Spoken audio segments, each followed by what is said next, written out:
Hello, welcome back to Algebra. We're continuing to study the concept of conic sections. Specifically here, we're going to talk about when we shift ellipses and hyperbolas in the xy plane. So up until now, we have at great length discussed all of the conic sections: circles, ellipses, parabolas, and hyperbolas. But as you by now know, the circles and the parabolas are a little easier to graph and a little easier to understand. The ellipses and the hyperbolas are a little bit more involved. Specifically, the hyperbolas take a lot more effort to graph and sketch them. But if you remember back, all of the lessons, which by the way, if you haven't watched those lessons, please stop now and go watch those original lessons. The last lessons we've done on ellipses and hyperbolas, you'll need that information for what we're talking about here. But in those previous lessons, we have considered ellipses and hyperbolas only centered at the origin. So here is the xy plane, and that ellipse is centered right there. It's either horizontal or it's vertical, but its center is on the origin. And also the hyperbolas was centered either horizontally or vertically, but the center of it was on the origin. Now we're going to talk about how do we take those ellipses and those hyperbolas and shift them around to different locations in the xy plane. Now, if you remember back, we have learned how to shift functions and shift graphs already in this class. When you think about the simple case of a line, mx plus b, that's just it denotes what a line is. Well, if you change the y-intercept, or if you change the equation of the line, you can put that line anywhere you want in the xy plane. You can what we call shift that line. Later we talked about parabolas, and we also talked about circles, and we talked about how do we shift parabolas and circles around in the xy plane. We've already done that material. But since ellipses and hyperbolas were so much more complicated, I'm saving the shifting part until right now. So before we get there, I want to talk to you about something you might see in your textbook called the concept of a central conic. I know the first time somebody told me it was a central conic, I didn't understand what that means. A central conic is very simple. It's just the conic sections that have a center to them. It turns out that if you think about it, only a circle has a center, an ellipse has a center, and the hyperbola has a center. We call those the central conics. The other conic section, called the parabola, it actually doesn't really have a center, so we don't really call it a central conic. So if you're in your book and you talk about the concept of a central conic, you're only talking about the circles, the ellipses, or the hyperbolas. So here we have the central conic. Now they're all conic sections. Even the parabola is a conic section. But when you think about it, a circle has a center. That is the equidistant point from all of the boundaries of what we call a circle. So we have the concept of a circle. That is a central conic because it has a center. We can have an ellipse, and I'm terrible at drawing ellipses. I know that's really bad. But if you think about it, it has a center. So we know that ellipses. An ellipse has a center also, so it's called a central conic. Also, the hyperbola, whether or not it's horizontal like this or vertical, you might say, well, where's the center of this thing? In fact, that's kind of a bad drawing. It should come in and be a little more sharp. I'm really bad at freehand drawing these things. It should come in and be more kinked like that. Yeah, something like that.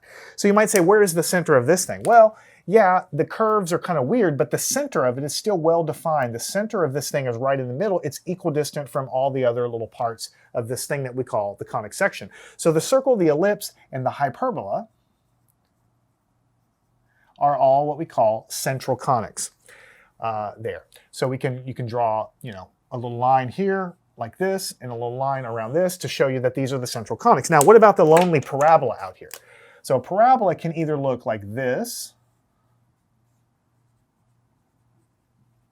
or it can have, of course, its mirror image. It's upside down. Where is the center of this thing? Well, there is no center. This up here is not equidistant to all the places on it. Up down here isn't. So there is no real center to it. The tip down here isn't the center. It's not equidistant to all the points. Now, it is true that the parabola has a focus. The parabola has a focus somewhere right around there, but that's not equidistant to all the points on the parabola. So this is not a central conic. All four of these are what we call the conic sections, because you can take a cone and slice them and you can get all of those shapes, but you do not have a center of the parabola, so it's not called a central conic. Now, why do we care about that? Well, you can shift these guys around. Of course, we've taken and graphed parabolas shifted in the xy plane all day long, but we talk about the central conics because these are the ones we're going to focus on shifting here. Now, it turns out that we've already shifted the circles before. We're going to talk in a minute about the equation of a circle. I've already done many lessons on shifting circles around because they're so easy. But here we're going to focus only on the ellipse and only on the hyperbola.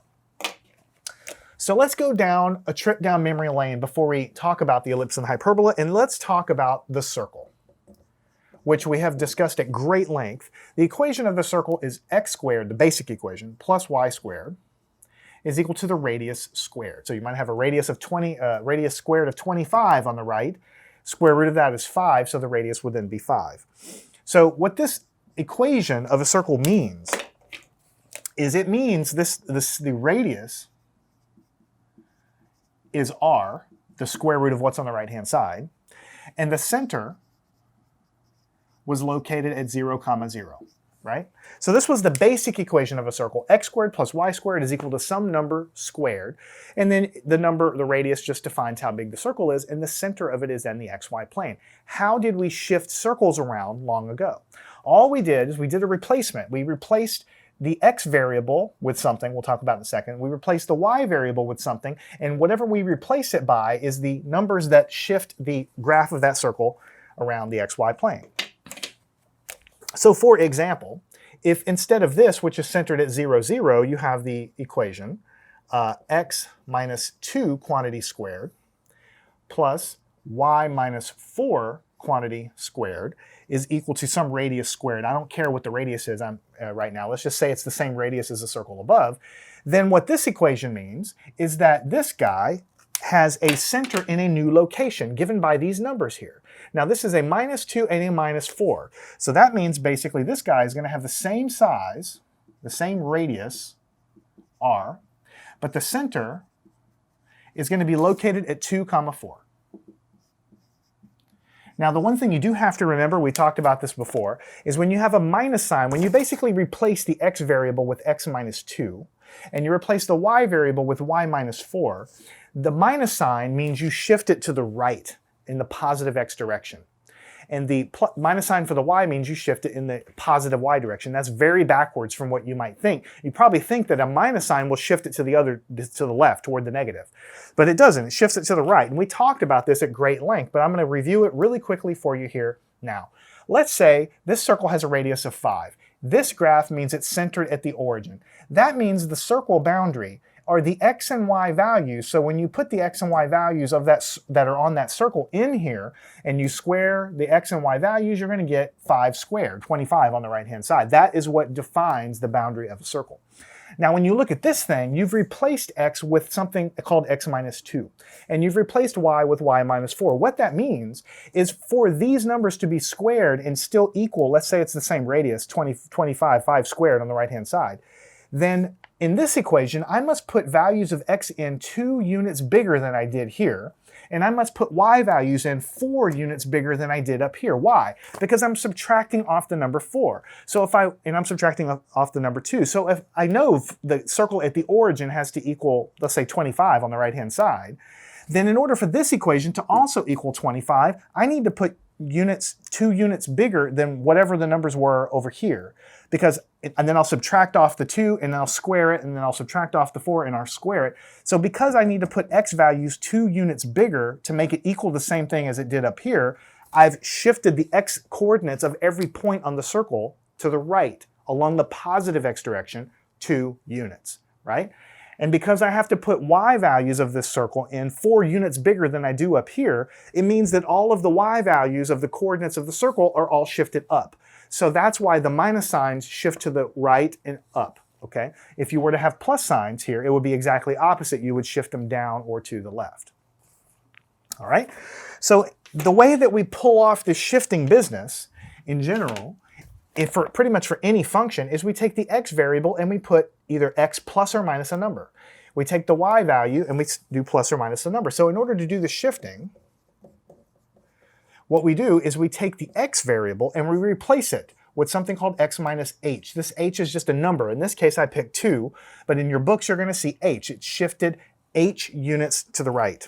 And we replace the y variable with y minus, usually you see the letter k in the textbooks. In this case, I picked the number 4 for an example, but here, all you have to know is that to shift any circle, any number of units, you just replace the x variable with x minus some number that you're going to shift, and y minus some number for the y shift. If you want to shift it in the opposite direction, the minuses become a plus for the same sort of arguments. Okay? The reason I'm bringing up all this is because we've graphed circles before, and we've shifted circles all over the xy plane so you know how to do it. Now it turns out that for ellipses and for hyperbolas, the exact sort of same thing happens. All you have to do is find the original equation of the ellipse and replace the x values with this x minus h, which is a shift. X minus however many units you want to shift it. And the y value gets replaced with a y shift.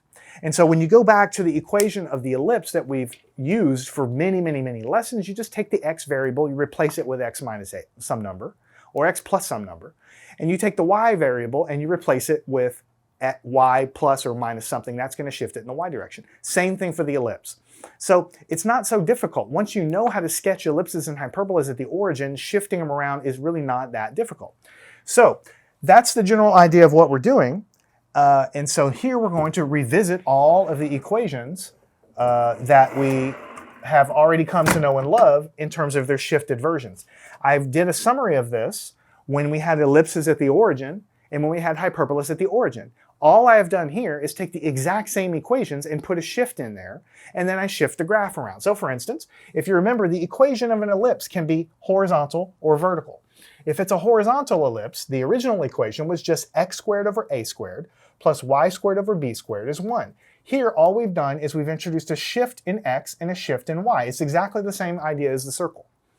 This c squared is a squared minus b squared is exactly what we've already learned before. Nothing has changed. The sum of the focal radii is exactly what we've already learned before. Nothing has changed. What has happened, though, is that this ellipse is no longer centered at the origin. We've shifted it to the right h units, and we've shifted it up k units. If you have minus signs, you go to the right and up in the positive x and y direction. If you have plus signs up here, then you go the opposite directions, just like we do for circles. Now, if you remember back in your mind when we did ellipses, we said that the x-intercept and the y-intercept where the ellipse crosses comes from what's on the bottom here. Right? So if you think about an ellipse centered at the origin, it's going to look something like this. It's going to be like this, and the x-intercept is going to be A, and the y-intercept is going to be B. But since now the ellipse is now shifted, it's really not the intercepts, it's just the distance from the center to the edge is what we call A. That's the same thing as if the ellipse was centered at the origin, it would be A units. It's just this is the distance, we call it A. And then the distance in the y direction from the center to the edge of the ellipse is called B. So before, those were the intercept locations, but the ellipse may not have an intercept with x and y, like here if you shift it far enough away. So A and B are just the length of the ellipse in the x direction, well, half of its length, and half of its length in the y direction, right? Now, when this equation, c squared is a squared minus b squared, c is always the distance from the center of the ellipse to a focus, so that's how I have it drawn here. So these definitions, and the center here is at hk, these definitions don't change. They're not different. It's just that when it's at the center, we usually say, oh, the x-intercept and the y-intercept. But now that you know it may not be at the center, we just say a and b are the length in the x and the y direction of the ellipse. Same exact song and dance for this. Here we know this one's vertical because notice the equation is exactly the same, but here we have a and b flipped. The b number is always the smaller number for the ellipse. So since a is always bigger, that means that's horizontal. And since a is bigger here, that means it's going to be stretched more in the y direction. But the numbers mean the same exact thing. A represents how long is in the y direction, the long direction. B represents how wide it is in the short direction. The center is here, and then A and B, well, I've already told you, x and y direction, and then C is just the distance from the center to the focus. So it's the same meanings as what we have above. So if you think about back to what we learned in regular ellipses, A, B, and C mean exactly the same thing as they do there. The only thing different is that we have now shifted this thing over. So when you're going to sketch this, first you have to figure out where the center is, and then you sketch from there. All right? Now we talk about our friend the hyperbola. Same exact thing. The original equation of a hyperbola at the origin is just x squared over a squared minus y squared over b squared is 1. Here all we've done is introduced a shift in x and y. This equation, c squared is a squared plus b squared, is exactly the same as it was before. So the equation is the same, we've just introduced a shift. Now this one is what we call horizontal here, because the x term is positive. The x term is the first term here, it's the positive term, so it's in the x direction horizontal. If you look at the vertical version, A and B are in the same locations. A and B for hyperbolas don't flip around, but A always stays in the front in the first term, but in this case the y term is squared and is positive, so that means it's vertical. That's exactly the same rules we learned in hyperbolas. I just told you to figure out if a hyperbola was horizontal or vertical, you just look and see what term is positive. It's exactly the same thing here. All we have done is introduce a shift in the x and y directions, which shifts the center of the hyperbola off in those directions. This equation is exactly the same. The difference of focal radii for hyperbolas is called the difference of focal radii is 2a. That definition has not changed either. So really, it's not that big of a deal to deal with ellipses and hyperbolas that are shifted, but there's just a couple things you got to remember. Number one, the rules don't really change. The definitions of A, B, and C are not different, but you do have to be a little bit careful because, for instance, when we get to graphing these hyperbolas, you're going to have to sketch the asymptotes in order to actually sketch the graph, and we've done that many, many times. When it's at the origin, it's very easy, but whenever it's shifted, you got to be careful because the way in which you draw the asymptote lines here, everything is relative to the new center of this guy here. So it's just like in the ellipse case, you know, A and B is the length and width of the ellipse, but that's all reference to the center of the ellipse, right? And so the same thing is happening here. Whenever we get to graphing these and we have to graph these asymptotes, these lines, in order to sketch it, we're going to have to reference everything we do when we sketch these things relative to the new center of the, just like we were doing before. We sketched everything before, we always referenced it from the center. It's just the center was always the center of the xy plane. So here we have to be a little more careful when we're shifted over to graph all of our lines and all of our asymptotes and everything relative to the new center, which is not at the origin anymore. So that's the general overview of what a shifted conic section is and what a central conic is. I do want to do a couple of quick problems. They're not hard problems, but I want to get our feet wet here by doing a couple of quick things, and we're going to start that process right now. So let's we want to write the equation of this conic section with the new center that I'm going to give you here. So for instance, if I give you a conic section, x squared over 25 plus y squared over 4, and that's equal to 1. And I want the new center of this thing to be located at 0, -5. I want to write the equation of this guy. First of all, what kind of conic is it? Well, if you look at this, it's got a plus sign, so you know right away, and it's got different numbers on the bottom, so you know right away it's an ellipse, all right? So what do we do to take this ellipse, which is at the origin, and shift it over here to the location where the center is at 0, -5? All you do is take these shifted values and stick them in here. So the x is shifted 0 units. So really you don't need to do anything at all, but I'm going to put it as a shift of 0. The y numbers are shifted by -5 units. Now you can put a plus sign here, that's fine, but I'm just going to show you it's like shifting a negative of -5 units. So every time you do it, you have a minus sign, and whatever you shift is going to either be plus or minus. So you'll see in a second that's going to turn into a plus sign. All right? So you can just put the plus right away, that's fine with me, but I'm going to show you it's shifting. You know, shifts always go with a minus sign, and then whether you shift left or right, you just put however many units you want to shift. That's why it becomes a plus sign at the end of the day anyway. All right, so what you're going to have here, this is going to become x squared over 25.